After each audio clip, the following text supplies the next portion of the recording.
Namaste, beautiful souls. Welcome back to my Decan walk. And here we are already in Gemini season.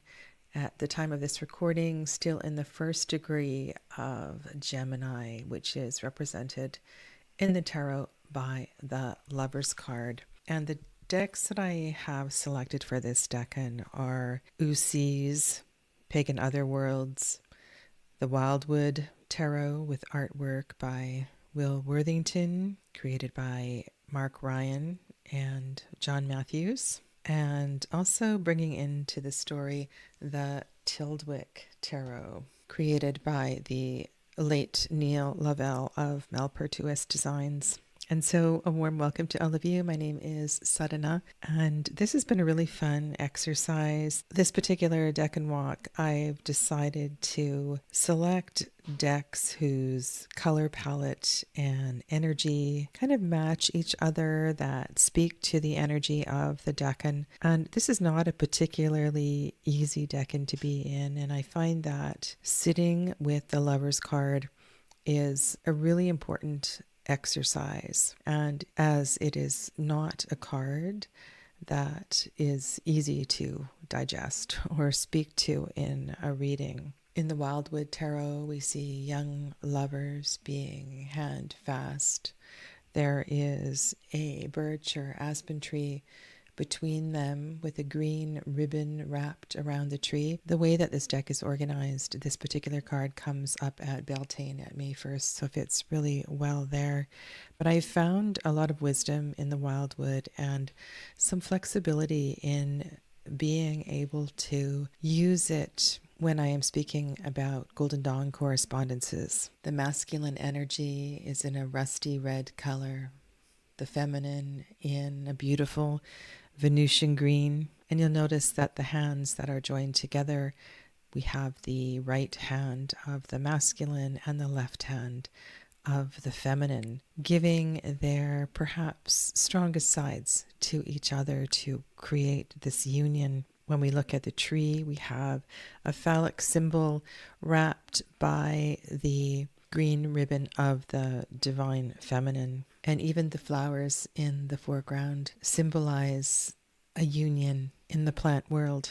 The branches of the tree create a beautiful frame for this union. The Lover's card also is connected to the energy of the Magician.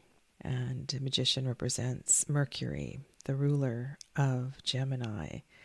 And so to look at these two cards together is something we don't often do.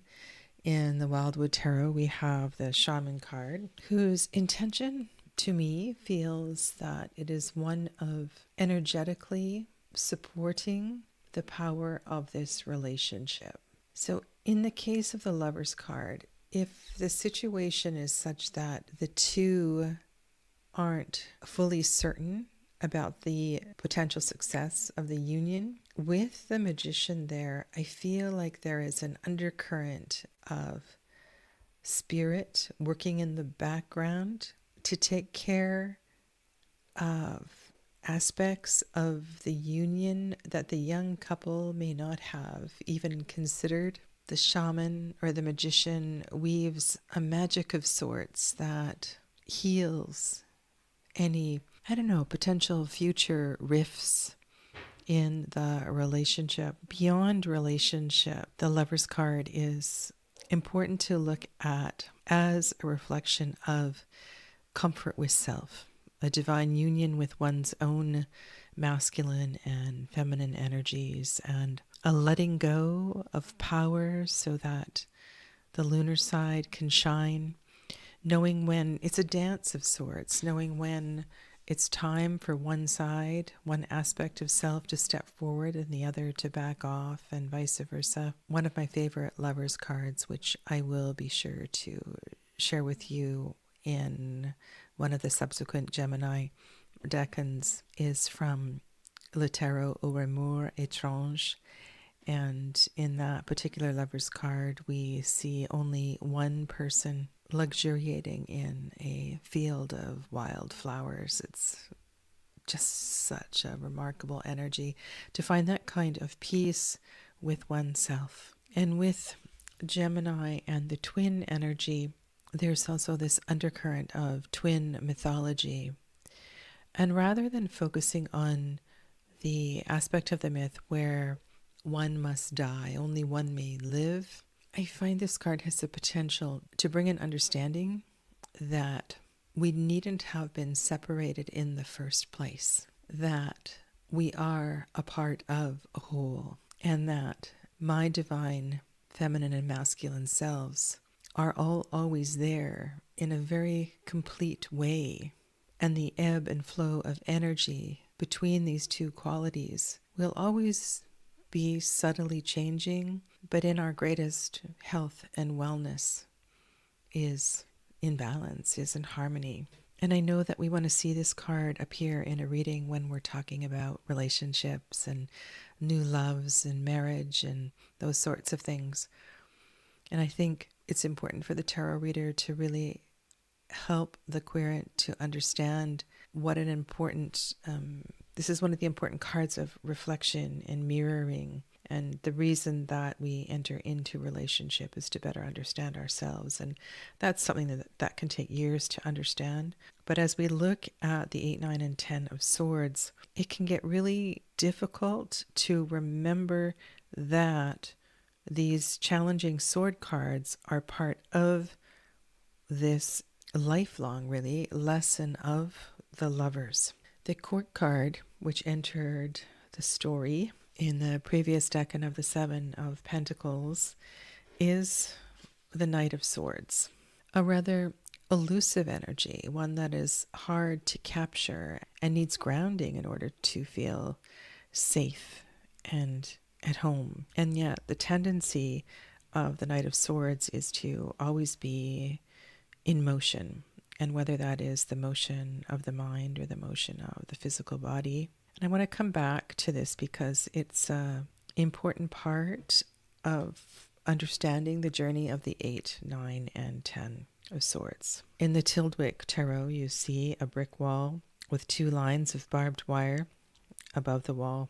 And in reflecting on this card, we need to really think about whether we are outside or inside.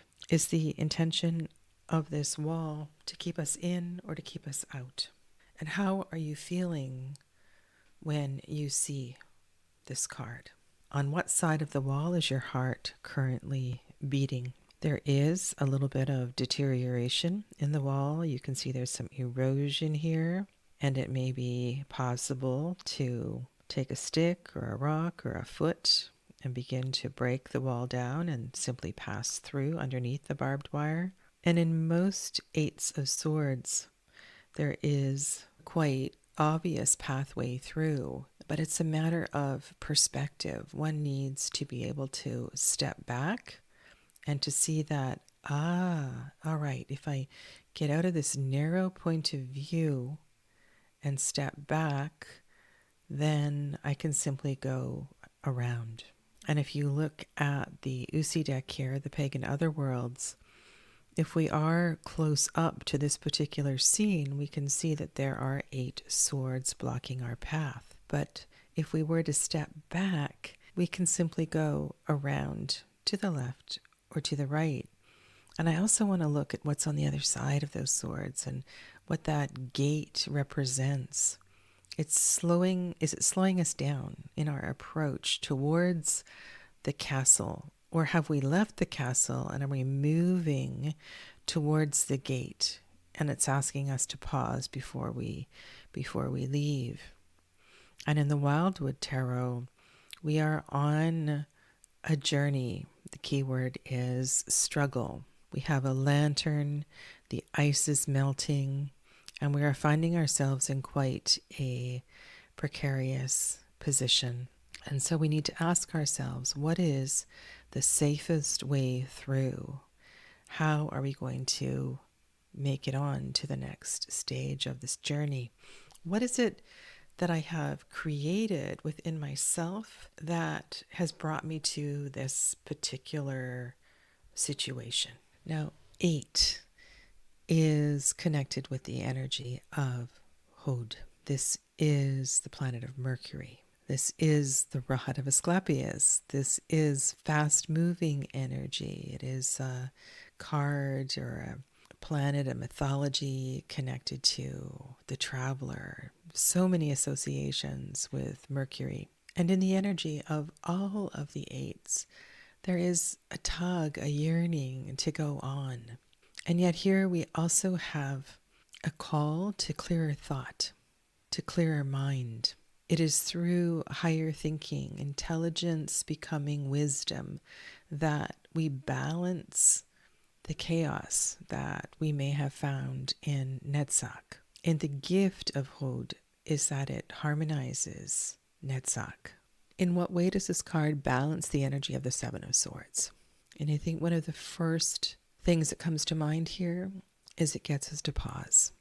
It gets us to stop and reflect on any actions we may have taken. And let's not forget, too, that this is not just a story of actions and movement in the Suit of Swords, but this is a journey of mind. It's a journey of heart-mind connection, and also a lesson of voice and voice purification, throat chakra purification. Through the 8, 9, and 10 of Swords, we find a way to truth. We find a way to speak, hopefully, our truth. When we are looking at cards that have a more pippish appearance, there are a lot of swords on the ground or the table or wherever they are, and the card becomes quite littered with swords. It's hard to see through. It's hard to see the background. It's hard to see anything but the swords themselves. And if you think of the frequency of swords and the element of air and the noise of the mind, the busyness of the mind, the card I showed you for the Knight of Swords in the last episode was from the Tarot of the She, and you could see lots of birds fluttering around the outside of the head or the mind of the Knight of Swords. Sometimes this mind of ours gets so noisy and we can't think clearly. And I find this journey through the 8 and the 9 and the 10 of Swords is about learning to still the mind, learning to find a quietness in our nervous system.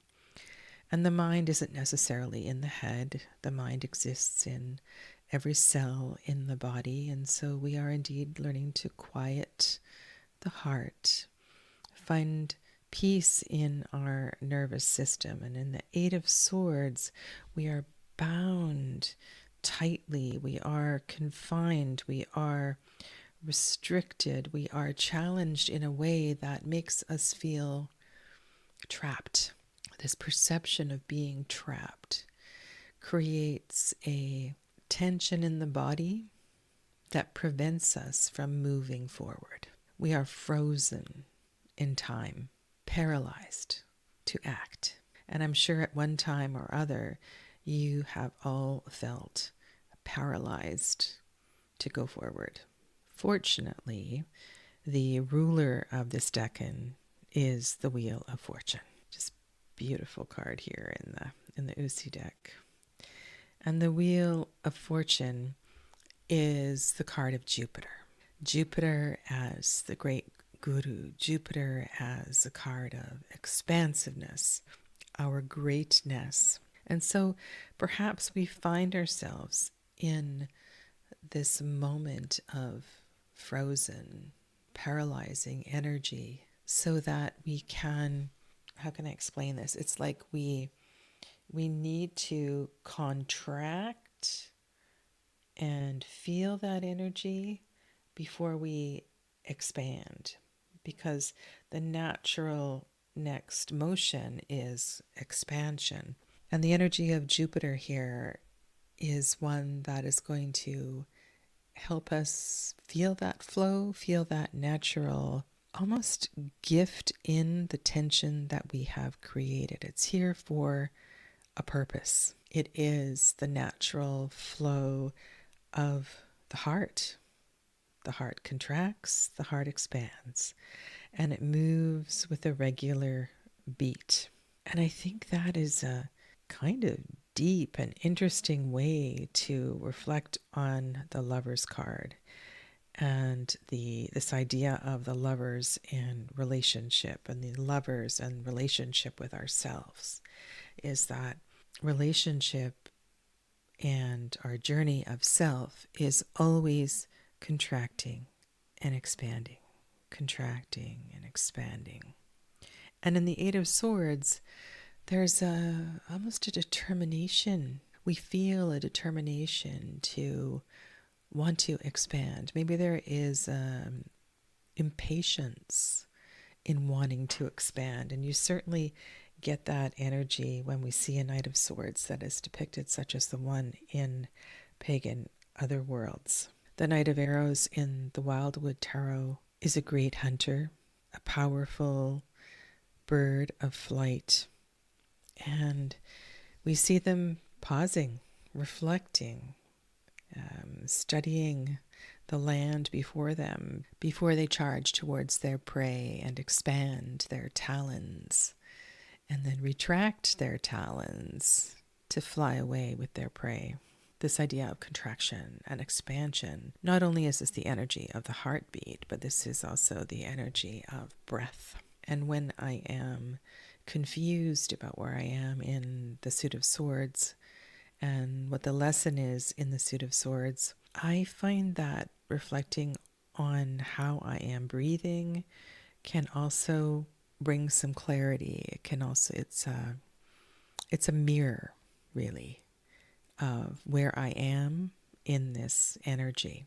The element of air is the element of Tiferet. It is the element of the heart space. And the path of the Lover's card takes us from the Great Sea of Binah to Tiferet. Tiferet at the center of the Tree of Life, to the sun, to the heart. And the knights are at home. This is their place on the Tree of Life in Tiferet.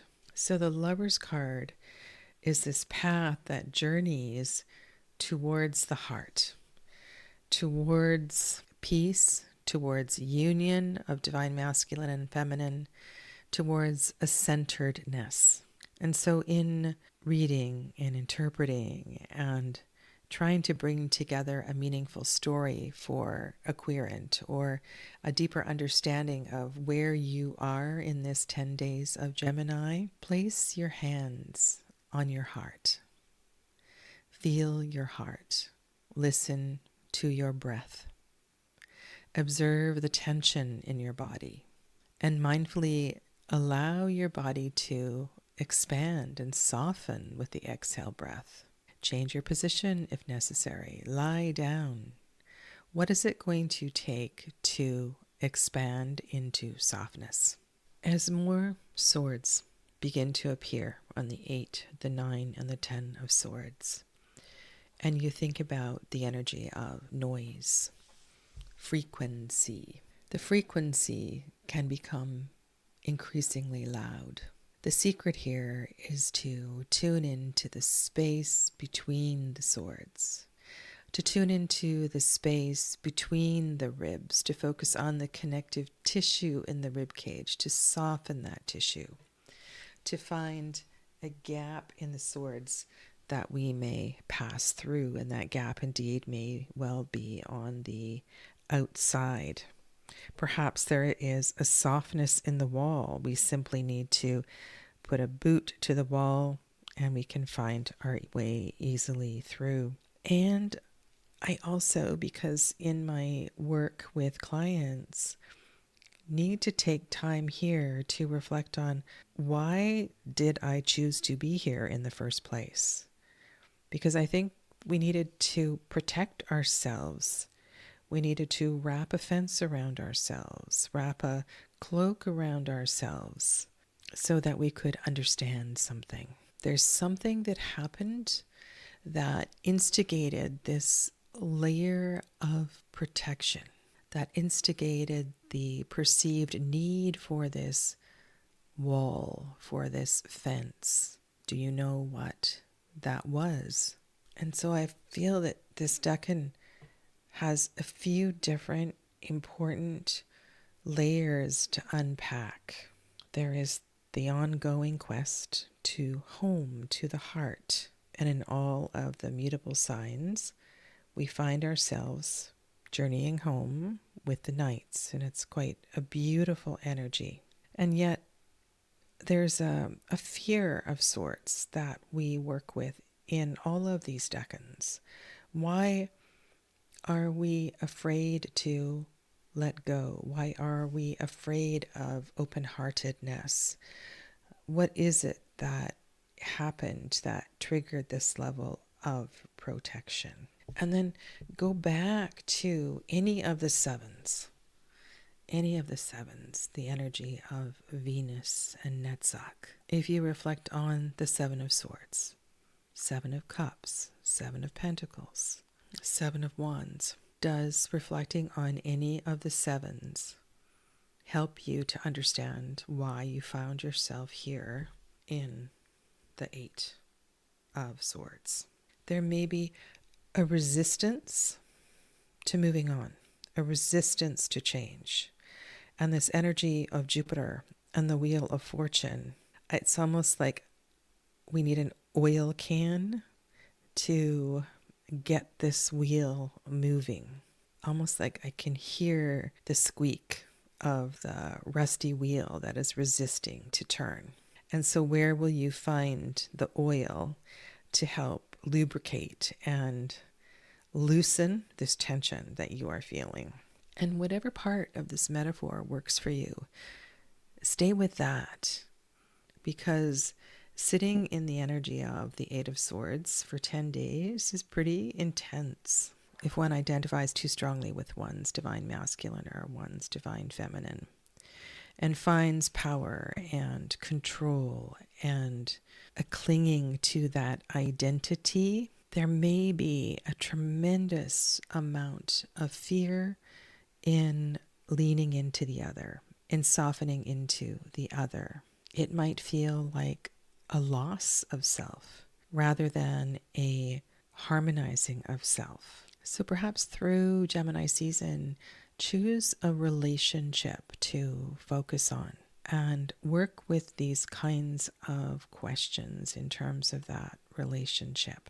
How have you created a wall? How have you created a level of protection in terms of that relationship? And are you at a point where you are ready to break that down, or does it need to remain in place for a little while longer? Can you feel the energy of the Magician, of Jupiter, urging you to expand and to grow and to find greater comfort in your whole self? What is your history with fear and dealing with fear? What is your relationship with change?